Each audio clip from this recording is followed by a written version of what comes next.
सुप्रभात बच्चों। श्रीजी विद्यालय परिवार की ऑनलाइन कक्षा में आप सभी का स्वागत है। बच्चों, हम कारक पढ़ रहे हैं और अभी तक हम 5 कारक का अध्ययन कर चुके हैं। कारक 8 होते हैं पर विभक्तियाँ 7 ही होती हैं। हर कारक का अपना एक चिन्ह होता है जो कि परसर्ग कहलाता है।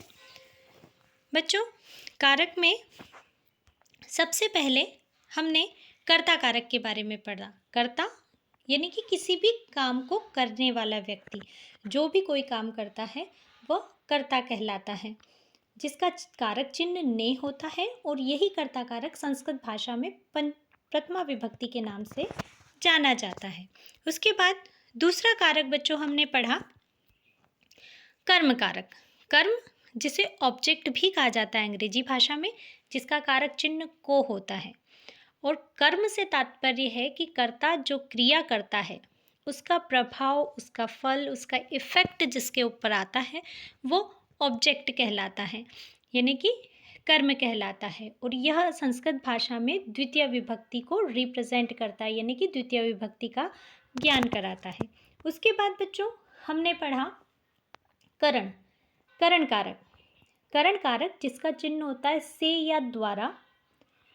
करण का तात्पर्य होता है साधन, वो साधन जो कर्ता को क्रिया करने में सहायता प्रदान करता है, यानी कि जिस साधन से कर्ता क्रिया को पूर्ण करता है उसे हम करण कहते हैं।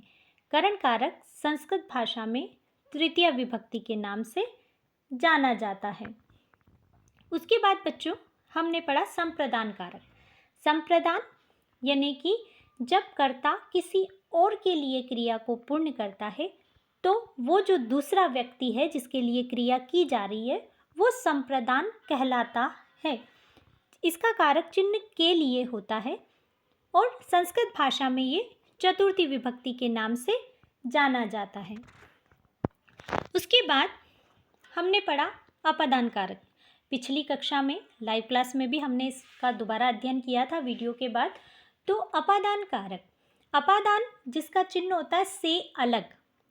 से अलग जहाँ पर अलग होने का भाव पाया जाए, व्यक्ति का वस्तु से, वस्तु का व्यक्ति से, व्यक्ति का स्थान से, यानी कि जहाँ किसी का भी अलग होने का भाव पाया जाए कर्ता का, वहाँ पर जो है अपादान कारक होता है। ये संस्कृत भाषा की पंचमी विभक्ति को रिप्रेजेंट करता है, यानी कि पंचमी विभक्ति का ज्ञान कराता है। बच्चों, करण कारक का चिन्ह भी से होता है और अपादान कारक का चिन्ह भी से होता है। इन दोनों में अंतर ये है कि अपादान का अर्थ होता है अलग होने का भाव और करण कारक का अर्थ होता है साधन, वो साधन जिसके अभाव में क्रिया रुक जाती है। कर्ता क्रिया को पूर्ण नहीं कर सकता जब तक वो साधन नहीं हो।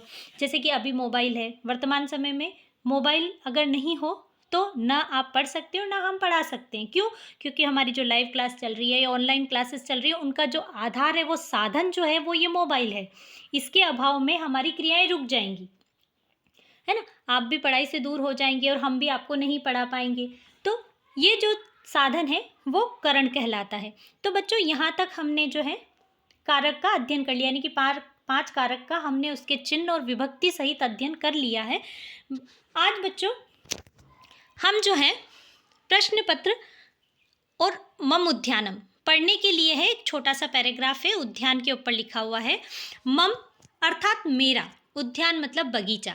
हर घर में छोटी सी जगह में हम बगीचा बनाते, चाहे हमारे यहाँ घास लॉन वगैरह लगाने का स्पेस नहीं भी हो तो भी छोटे छोटे गमले और ये रखकर भी जो है हम छोटा सा गार्डन या उद्यान हमारे घर में बनाते हैं। तो प्रस्तुत जो गद्यांश है वो उसी भावना पर आधारित है। तो देखो बच्चों कि एतत् मम उद्यानम, एतत् मम उद्यानम, एतत् मतलब यह, मम मतलब मेरा, उद्यान मतलब बगीचा, अस्ति मतलब है, यह मेरा बगीचा है। अत्र, यहाँ, अत्र मतलब बगीचे में, विविधानि विभिन्न प्रकार के, पुष्पाणि फूल, संति मतलब हैं, यानी कि इस बगीचे के अंदर विभिन्न प्रकार के फूल हैं। अत्र यानी कि यहाँ बगीचे में, अनेके वृक्षः अनेक पेड़, अपि यानी कि भी, संति मतलब हैं। विभिन्न प्रकार के फूल तो हैं ही, अनेक पेड़ भी हैं। वृक्षः विशालाः सन्ति, और ये जो पेड़ हैं अनेक पेड़ वो बहुत विशाल, विशाल का मतलब बड़े हैं। तेषु अनेके खगाः वसंती, तेषु मतलब उन पर, उन, तेषु किसके लिए आया है? पेड़ों के लिए, वृक्षों के लिए, है ना। तो तेषु उन पर, तेषु का अर्थ हो जाएगा उन पर, पेड़ों पर, अनेके अनेक, खगा मतलब पक्षी, वसंती मतलब रहते हैं, यानी कि उनका घर है ये पेड़। प्रातः काले खगानाम कलरवम अतीव मधुरम भवति, प्रातः काल मतलब सुबह के समय में, प्रातः काल शब्द के अंदर सप्तमी विभक्ति लगी हुई है। प्रातः काले सुबह के समय में, खगानाम पक्षियों का, षष्ठी विभक्ति बहुवचन है बच्चों इसमें, खगानाम पक्षियों का, कलरवम मतलब मधुर आवाज, अतीव मधुरम भवति मतलब बहुत मीठी होती है, पक्षियों का जो कलरव होता है, कलरव मतलब चहचहाना, और अतीव मधुरम मतलब बहुत मीठा, भवति मतलब होता है, यानी कि वो बहुत अच्छा लगता है कानों को सुनने में। अत्र मंदम मंदम पवनः वहति, यहाँ पर धीरे धीरे, मंदम मतलब धीरे धीरे, पवनम मतलब हवा, वहती मतलब बहती है, यानी कि यहाँ धीरे धीरे हवा चलती है। सुबह का वातावरण जो होता है वो बहुत शांत होता है, तो बताया जा रहा है कि सुबह जो पक्षियों की चहचहाट है वो बहुत मीठी होती है और धीरे धीरे हवा बहती है। अत्र सर्वत्र हरितिमा अस्ति, हरितिमा मतलब हरियाली, अत्र मतलब यहाँ, सर्वत्र मतलब सभी जगह, यहाँ बगीचे के अंदर जो सारी जगह है, हरितिमा मतलब हरियाली, गार्डन में, बगीचे में सभी जगह हरियाली होती है, तो हरियाली है। यदा कदा अत्र एका कोकिला अपि आगच्छन्ति, यदा कदा मतलब कभी कभी, अत्र मतलब यहाँ, एका मतलब एक, कोकिला मतलब कोयल, अपि मतलब भी, आगच्छति मतलब आती है, कभी कभी यहाँ पर एक कोयल भी आती है जो बहुत मीठा बोलती है या गाती है। सा मधुर स्वरेण जनानाम मानसी हरन्ति, वह अपने मीठे स्वर से, सा मतलब वह, बच्चों यहाँ सा के पीछे जो विसर्ग प्रिंट हो गया वो नहीं आएगा, विसर्ग यहाँ पर केवल सा ही रहेगा, एक वचन का रूप है, तो सा मतलब वह, यानी कि कोयल, मधुर स्वरेण मीठे स्वर से, जनानाम मतलब लोगों का, मनसी मतलब मन को, हरंती मतलब हर लेती, यानी कि अपनी ओर आकर्षित कर लेती, हर व्यक्ति उसकी आवाज को सुनने के लिए, उसे देखने के लिए ललायित रहता है। सर्वेशा सा प्रिया अस्ति, सर्वेशा मतलब सभी को, सा मतलब वह, प्रिया मतलब प्रिय, अस्ति मतलब है, वह सभी को प्रिय होती है, अच्छी लगती है। अहम प्रतिदिनम, मैं, प्रतिदिनम मतलब रोज, उद्यानम मतलब बगीचे में या बगीचे को, गच्छामि मतलब जाता हूँ, मैं रोज बगीचे को जाता हूँ। मम जनकः मेरे पिता, पितामह दादाजी, च मेरे पिता और दादाजी, अपि यानी भी, मया मतलब मेरे, सह मतलब साथ, गच्छतः मतलब जाते हैं, मेरे पापा और दादाजी भी मेरे साथ बगीचे में जाते हैं, मैं रोज जाता हूँ लेकिन मेरे साथ मेरे पापा और दादाजी भी बगीचे में जाते हैं। तत्र मतलब वहाँ, मम मतलब मेरे, मित्राणी मतलब मित्र, अपि यानी भी, आगच्छन्ति मतलब आते हैं, वहाँ पर मेरे मित्र भी आते हैं।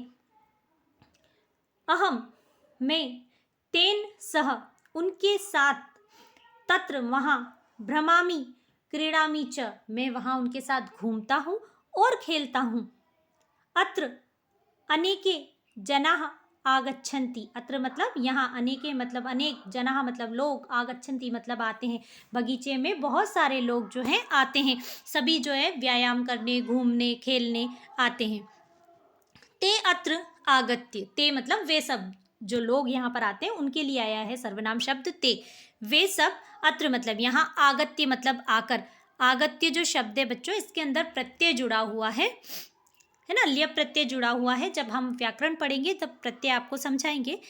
यहाँ पर ल्य प्रत्यय लगा हुआ है और इस शब्द का अर्थ हो जाएगा आकर, वे सब यहाँ आकर, उपविशन्ति यानी कि बैठते हैं, परस्परम च वार्ताम कुर्वन्ति और आपस में बातें करते हैं, जैसे बुजुर्ग वगैरह सीनियर सिटीजन जो होते हैं वो बगीचे में, उद्यान में जाके क्या करते हैं, आपस में सब मिलते हैं, बैठते हैं, बातें करते हैं, तो वे सब भी जो है आपस में एक दूसरे से बातें करते हैं। अत्र एकः तडागः अपि अस्ति, अत्र मतलब यहाँ, एक तडागः, एकः तडागः मतलब एक तालाब, सरोवर, अपि मतलब भी, अस्ति मतलब है, यहाँ पर एक छोटा सा तालाब भी है बगीचे में। तस्मिन अनेकानि कमलानि सन्ति, उसमें, तस्मीन, तत्सर्वनाम शब्द की सप्तमी विभक्ति का एक वचन है तस्मीन तयोः तेषु, तो ये एक वचन है, यानी कि ये तालाब के लिए आया है कि तस्मीन मतलब उसमें, अनेकानी मतलब अनेक, कमलानी मतलब कमल के फूल, संति मतलब हैं, उसमें उस तालाब के अंदर अनेक कमल के फूल भी हैं। मम उद्यानम मेरा उद्यान, अति बहुत, सुंदरम सुंदर, अस्ति मतलब है मेरा जो उद्यान है वो बहुत सुंदर है। तो बच्चों इस तरीके से प्रस्तुत जो गद्यांश हमको दे रखा था मम उद्यानम, उसमें उद्यान के बारे में, बगीचे की विशेषता बताई गई, यानी कि जिसने ये लिखा है उस बच्चे के घर के आसपास जो है एक छोटा सा उद्यान है और उसने बताया है कि उद्यान में क्या क्या है, लोग वहाँ क्यों जाते हैं, क्या करते हैं, तो ये सब हमने पढ़ा। उसके बाद अभ्यास प्रश्न बच्चों हल करके मैं पीडीएफ के रूप में भेज रही हूँ, ये हम लाइव क्लासेस में कल डिस्कस करेंगे। अगर आपको इसमें कोई भी प्रॉब्लम है, आपको पीडीएफ से देखकर प्रश्न पत्र के जो उत्तर हैं वो अपनी पाठ्य पुस्तक में ही फिल करने हैं, यानी कि बुक में ही लिखने हैं, और अगर कोई समस्या आती है, कोई चीज़ समझ में नहीं आई, तो हम कल लाइव क्लास में इसका डिस्कस करेंगे। Okay, thank you.